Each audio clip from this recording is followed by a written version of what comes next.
توسیع کے سے متعلق کہ یہ DGISI کی توسیع، اس سے پہلے جنرل باجوہ کی توسیع کی بات کی گئی وغیرہ وغیرہ، اور انہوں نے کہا کہ میزبان نے کہا، خاتون اینکر نے، انہوں نے کہا کہ جی DGISI کو توسیع دی گئی ہے، سنا ہے، اور یہ کیوں ایسا ہوا ہے۔ انوار الحق کاکڑ صاحب نے اس توسیع کو پورا پروٹیکشن دی ہے، پورا تحفظ دیا ہے۔ انوار الحق کاکڑ صاحب نگران وزیر اعظم، انہوں نے کہا کہ جی یہ توسیع ہم نے پالیسیز کی کنٹینیوٹی کے لیے دی، کیونکہ ہمیں پالیسیز میں کنٹینیوٹی چاہیے تھی۔ اب وہ کہتے ہیں کہ جیسے ڈیموکریسی ہوتی ہے کسی چیز کی کنٹینیوٹی کے لیے، اسی طرح سے پالیسیز کی کنٹینیوٹی کے لیے یہ توسیع دی ہے۔ ظاہر ہے وہ پھر پالیسیز کی کنٹینیوٹی، وہ افغان جو ان کو ریفیوجیز کو واپس بھیجا جا رہا ہے اس میں بھی، جو ابھی دہشت گردی کی نئی لہر ہے اس میں بھی، جو بہت سارے خارجہ کے معاملات ہیں اس میں بھی، جو اندرونی معاملات ہیں اس میں بھی، اچھا یہ انہوں نے پورا دفاع کیا ہے کہ یہ توسیع کو نئی بات نہیں ہے۔ ظاہر ہے اس سے پہلے جنرل اختر عبد الرحمن کو بھی DGISI کے طور پر توسیع دی گئی، جنرل شجاع پاشا کو بھی توسیع دی گئی، ٹھیک ہے نا۔ تو اس طریقے سے ان کو بھی ابھی ہم نے کچھ عرصہ پہلے سنا تھا کہ جی ان کو توسیع دی گئی، میں نے آپ کو بتایا تھا۔ پھر اس کے بعد سلیم صافی کا چند روز کے بعد ایک ٹویٹ بھی آیا تھا کہ خوشی منانے والے خوش ہو جائیں اور ماتم کرنے والے ماتم کر لیں۔ DGISI یعنی انہوں نے نام تو نہیں لکھا، انہوں نے کہا کہ ان کو توسیع دے دی گئی ہے، ٹھیک ہو گیا۔ اچھا اب اس کے بعد ہر کسی نے کہا کہ جی بالکل توسیع دے دی گئی۔ کچھ ٹویٹس آئے تھے کچھ خواتین اینکرز کی جانب سے، اور انہوں نے کہا کسی اور کا نام لکھ دیا، وہ اس پہ میں نے ویڈیو بھی کی تھی کہ ان کو DGISI لگایا جا رہا ہے، ٹھیک ہے نا۔ تو پھر اس کے بعد ان خبروں کی تردید آ گئی تھی، لیکن وہ ذمہ دار اینکرز ہیں، انہوں نے کیوں ایسا کیا تھا، یہ میں نے اس وقت بھی ایک سوال اٹھایا تھا، ٹھیک۔ اچھا بہرحال اب اس کے بعد یہ تحفظ انہوں نے، اس کے بعد نہ تو آرمی کی طرف سے ISPR کی طرف سے کوئی سٹیٹمنٹ آیا، اور نہ ہی حکومت کی طرف سے کوئی سٹیٹمنٹ آیا، وزیر اعظم کی طرف سے یا وزیر اعظم ہاؤس یا وزارت داخلہ یا کسی کی طرف سے بھی کوئی سٹیٹمنٹ نہیں آیا۔ ہر کوئی یہی کہہ رہا تھا کہ یہ ان کو توسیع تو دی، اب اس مہینے کے اس میں وہ ریٹائر ہو رہے تھے تو اب یہ بیان آیا۔ لیکن سب سے میرے لیے $1 ملین سوال یہ ہے کہ یہ بیان اب کیوں آیا؟ بیان اتنا جلدی آیا، یعنی جلدی سے مراد یہ ہے کہ ابھی تو وہ وہاں تھے اور وہاں پر، اور اس طریقے سے ٹھیک ہے سوال ہوا، سوال کے جواب میں، لیکن سوال ہوتے بھی بڑے ایک ٹیکنیکل طریقے سے ہیں، یا سوال کیے جاتے ہیں، یا بعض اوقات سوال مبینہ طور پر کرائے جاتے ہیں وغیرہ وغیرہ۔ تو اب وہ باہر گئے ہوئے ہیں OIC کے اجلاس اٹینڈ کرنے کے لیے، وہیں پر یہ بیان آ گیا۔ یہ کیا چکر کیا ہے؟ کچھ باتیں اس طرح سے چل رہی تھیں کہ جی ابھی تک کچھ لوگ کہہ رہے ہیں کہ آرمی کی طرف سے تو ریئیکشن نہیں آیا، کوئی بیان نہیں آیا، لیکن یوں سمجھ لیجئے کہ یہ آرمی کی طرف سے ہی آ گیا ہے، یا ISPR کی طرف سے ہی یوں سمجھ لیجئے کہ یہ بیان آ گیا۔ اس سے پہلے ایسے ہوتا نہیں، مطلب اس طرح سے نہیں ہے کہ جی وہ وزیر اعظم نے پراپر کوئی طریقے سے اس کی توسیع کا اناؤنس کر کے یا ڈیفینڈ کیا ہو۔ یہ بہت ہی ایسا ایک غیر معمولی سا واقعہ ہے۔ اچھا کیا میں نے تھم نیل پہ بھی لگایا کہ کیا ہوا، کہ کیا صورتحال، اور یہ کیوں ایسا کرنا پڑا، ان کو بیان کیوں دینا پڑا؟ بات یہ ہے کہ کچھ بہت ہی باوثوق ذرائع بتا رہے تھے کہ جی کوئی اس طریقے سے غالباً، چلے میں نام لے لیتا ہوں، میاں نواز شریف صاحب، وہ چاہ رہے تھے کہ ان کو توسیع ملے، ٹھیک۔ اور کچھ لوگوں نے مجھے یہ بھی بتایا کہ میاں صاحب تو ان کی 3 سال کی توسیع چاہ رہے تھے، ٹھیک ہے نا، 3 سال کی۔ اچھا اور ابھی یہ تو نہیں پتا کہ انہوں نے یہ نہیں بتایا کہ کتنی توسیع دی گئی ہے، لیکن پھر بھی عام طور پہ تاثر یہ ہے کہ جی 1 سال کی توسیع ان کو دی گئی، ٹھیک۔ اچھا اب کچھ پی ٹی آئی کے لوگ اعتراض کر رہے ہیں، وہ کہہ رہے ہیں کہ اور کرنے کا، اعتراض کرنے کا ہر کسی کو حق ہے، تنقید کرنے کا، لاجیکل انداز میں آپ اعتراض کریں۔ مجھے پی ٹی آئی کے دوستوں سے کوئی گراج نہیں ہے اور کوئی قسم یہ وقت بتائے گا، وہ سارے مانیں گے کہ ظفر نقوی نے ہمیں چونا نہیں لگایا، ٹھیک بات بتائی ہے، ٹھیک ہے نا۔ لیکن جو ان کا اعتراض ہو، جو کوئی لاجیکل اعتراض ہو، منطقی بات ہو، اس کو یہاں ہم بیان کر دیتے ہیں۔ وہ کہتے ہیں جی دیکھیں اسی قسم کی کانٹینٹ۔ ظفر نقوی ویلفیئر فاؤنڈیشن نے پینے کے صاف پانی کا ایک اور پروجیکٹ آج مکمل کیا، جو کہ امریکہ میں مقیم ایک عبد خدا نے ڈونیٹ کیا۔ اللہ تبارک و تعالیٰ ان کو اس کار خیر کا اجر عظیم عطا فرمائے۔ یہ بندہ امریکہ بیٹھے تے اون ظفر نقوی کو پیسے دیتے ہیں، اللہ تعالیٰ ظفر نقوی کو ان اجر دے وے تے اللہ تعالیٰ او کوئی اجر دے وے۔ السلام علیکم۔ ظفر نقوی ویلفیئر فاؤنڈیشن کا پروجیکٹ صاف پانی محفوظ زندگی الحمدللہ پاکستانی اور اوورسیز پاکستانی ڈونرز کے تعاون سے جاری و ساری ہے۔ آج کا پروجیکٹ ایک عبد خدا ہمارے بھائی جو کہ امریکہ میں مقیم ہیں، انہوں نے ڈونیٹ کیا۔ اہلیان علاقہ دعا گو ہیں کہ اللہ تبارک و تعالیٰ ان کے رزق جان مال میں برکت عطا فرمائے اور ان کو اس کار خیر کا اجر عظیم عطا فرمائے۔ آپ اکیلے نہیں، کسی بھی دکھ میں، کسی بھی پریشانی میں، کسی بھی مصیبت میں ظفر نقوی ویلفیئر فاؤنڈیشن ہر لمحہ آپ کے ساتھ۔ نقوی صاحب یہ پانی کا بندوبست کیتے، جب باقی جڑے انہوں دے نال تے وہ غیر ملک راندے پے، انہاں دعاں دے ماں رزق برکت عطا فرماوے، انہاں دے بزرگ دنیا تو ٹور گئے تو انہاں بزرگاں کو جنت فردوس جگہ عطا فرماوے۔ ہمارا منشور دکھ انسانیت کے دکھ درد بانٹ کر ان میں خوشیاں تقسیم کرنا ہے۔ ظفر نقوی ویلفیئر فاؤنڈیشن اپنے تمام پاکستانی اور اوورسیز پاکستانی ڈونرز کی اور زی این نیوز چینل کے تمام ویورز کی انتہائی ممنون و مشکور ہے کہ یہ سب کچھ آپ کے تعاون سے ممکن ہو رہا ہے۔ خالق کائنات آپ کو صحت و سلامتی عطا فرمائے۔ ظفر نقوی زندہ باد، ظفر نقوی زندہ باد۔ بندہ امریکہ بیٹھے تے اون ظفر نقوی کو پیسے دیتے ہیں، اللہ تعالیٰ ظفر نقوی کو ان اجر دے وے تے اللہ تعالیٰ او کوئی اجر دے وے۔ اللہ انہیں بچیاں دی یاتی کرے جو اون ساکو پانی دے کولوں مالا مال فرمائے۔ اسا شکریہ ادا کرنے ظفر نقوی دا، سارا پانی دا بہت مسئلہ ہے، اللہ تعالیٰ انہیں مرحومین دے گناہ معاف فرمائے۔ ہم دعا کرتے ہیں ظفر نقوی کے لیے، کیونکہ انہوں نے ہمارے علاقے میں پانی لایا، ہم بہت دور دور سے پانی لاتے ہیں۔ کنٹینیوٹی کی تو بات جنرل فیض کی تھی عمران خان نے، گو کہ ان کے 3 سال مکمل ہو چکے تھے، یہ بھی ایک الگ بات ہے۔ تو اس وجہ سے اسی قسم کی وہ چاہتے تھے کہ وہ جی دیکھیں افغانستان کے حالات یہ ہیں وہ ہیں، ان کو نہیں کرنے دیا گیا تھا، ٹھیک۔ دوسری بات یہ ہے کہ ہمیں بتایا گیا متعدد موقعوں پر کہ جی جب وہ جنرل باجوہ کی ایکسٹینشن ہوئی ہے، اس سے پہلے کیانی صاحب کی، تو یہ تنقید کی جاتی رہی کہ کیا پاک فوج میں صرف ایک ہی جرنیل ہوتا ہے جو قابل ہوتا ہے۔ تو خیر تنقید یا سوالات اٹھانا کوئی گناہ نہیں ہے۔ تنقید، میں نے آپ سے کہا نا کہ جہاں سوال نہیں ہوگا وہیں پہ زوال آئے گا۔ میں لگی لپٹی رکھتا کوئی نہیں، ٹھیک ہے نا۔ تو جس کی بھی کوئی لاجیکل بات ہے، اگر لاجیکل بات کوئی بھی کرتا ہے، ٹھیک ہے نا، مطلب گو کہ یہ ایک اور بات ہے کہ قوم یوتھ سے لاجیکل بات کبھی کبھی آتی، کیونکہ یہاں سے اپر چیمبر فارغ ہے، تو جن کا اپر چیمبر فارغ ہو ان سے لاجیکل بات آنا بہت ہی، لیکن خیر تو یہ بھی میں ایسے نہیں کہتا ہوتا، ضد میں نہیں کہتا، یقین کریں اس کے میرے پاس ثبوت ہوتے ہیں، میں ساتھ شیئر کرتا رہتا ہوں، لیکن بات بڑی ٹھیک ہے۔ اور یہ بھی سوال اٹھانا بڑا ٹھیک ہے کہ اگر ایک جرنیل ہی وہ انڈسپینسیبل کیوں ہے، ناگزیر کیوں ہے، اگر ایک ادارہ ہے اور اس ادارے میں تو بہت سارے لوگ، لیکن بہرحال پھر آپ کو پتہ ہے کہ حالات بھی بہت سارے ہوتے ہیں اور لہروں کا رخ بھی ہوتا ہے، ٹھیک ہے نا، سمجھ آگے نا آپ کو نا، وقت کا کس طریقے سے کیسے مزاج بدلتا ہے اور کس طریقے سے وقت پلٹا کھاتا ہے، وہ ساری چیزیں بھی ساتھ ہی ہوتی ہیں نا۔ تو وہ یہ بھی تھا کہ جناب میاں صاحب کو یہ چاہیے تھا کہ جی ان کی ایکسٹینشن کا فوری طور پہ اعلان کیا جائے، اور پتہ نہیں وہ کیوں، آگے پھر میں آپ کو پھر بعد میں بتاؤں گا، ساری چیزیں ایک ہی ویڈیو میں نہ پوچھا کریں۔ مظاہر علی نقوی صاحب جناب انہوں نے خط لکھا ہے، جسٹس مظاہر علی اکبر نقوی جو لاہور ہائی کورٹ سے ایک جونیئر جج تھے اور وہ آئے یہاں پر اور سپریم کورٹ کے جج بن گئے، آج کل وہ سپریم کورٹ کے جج ہیں۔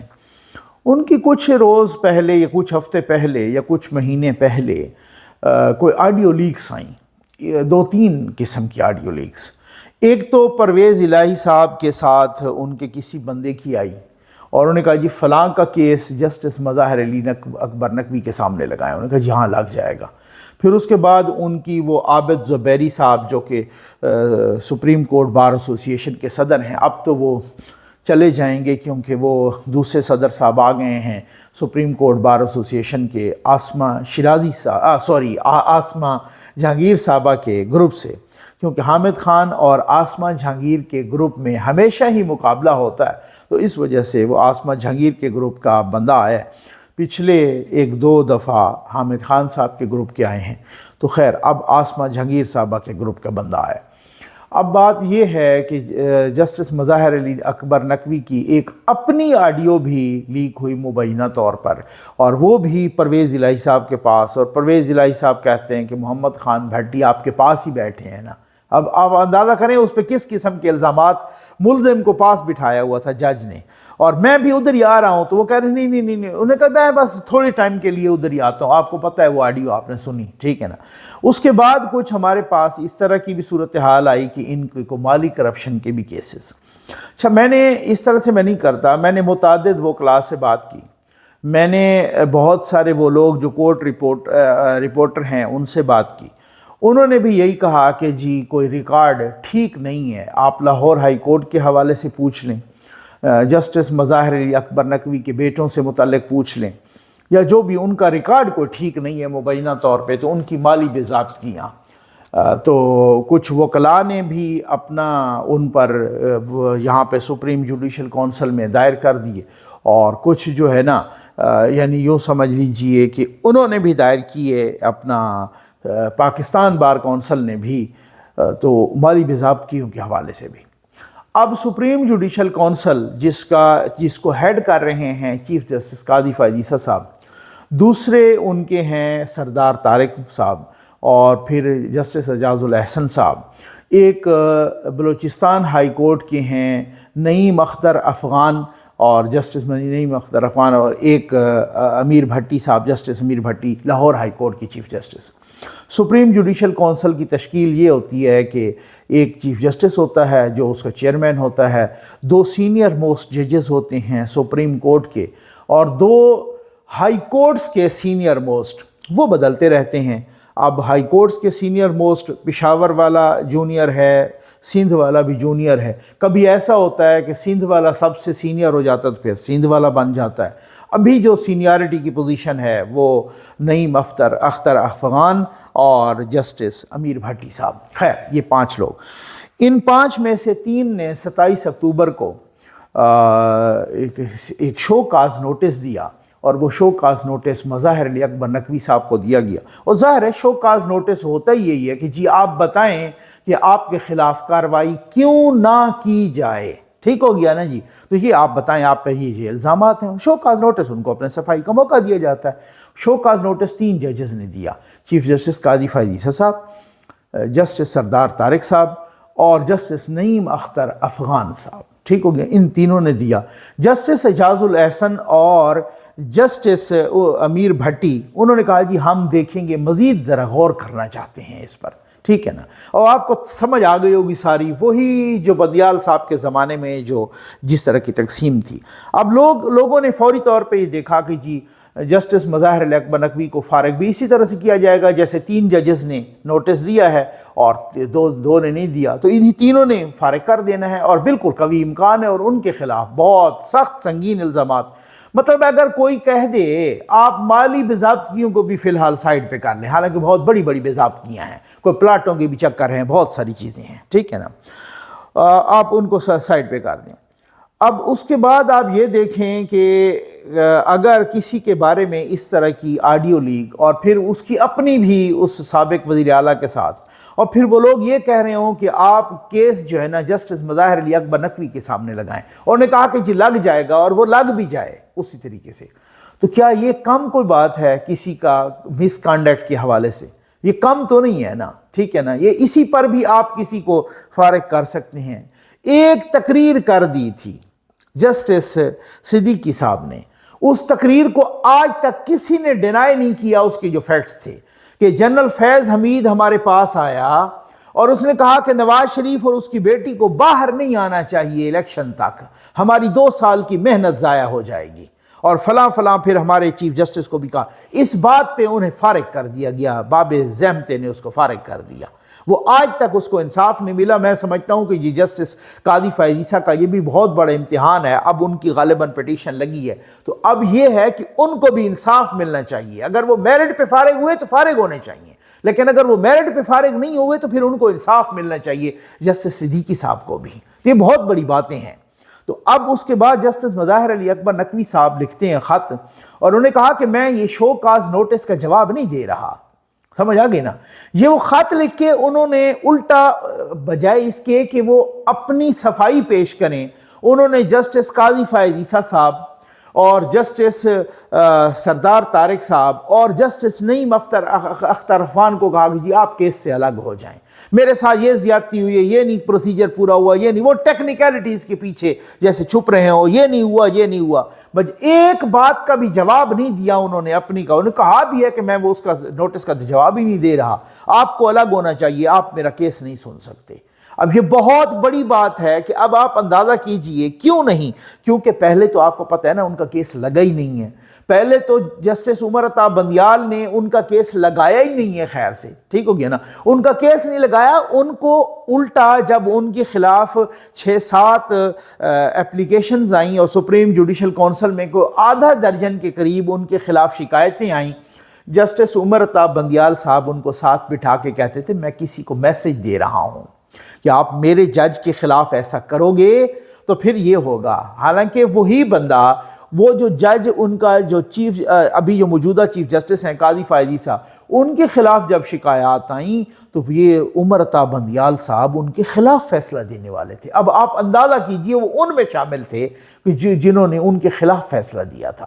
اب وہ جج نہیں تھے، وہ انہوں نے اس وقت چیلنج نہیں کیا ہمارے ججز کے خلاف اگر میرے جج کے خلاف کوئی کرو گے تو پھر انہوں نے گروپ بنایا ہوا تھا نا، انہوں نے ایک پارٹی بنائی ہوئی تھی، انہوں نے ایک ٹولہ بنایا ہوا تھا جس کو عام زبان میں بندیالی ٹولہ کہتے تھے۔ اس نے اپنے بندیالی ٹولے کو مکمل تحفظ فراہم کیا تھا، اور ظاہر ہے اس کو مضبوط کرنے والے کون تھے؟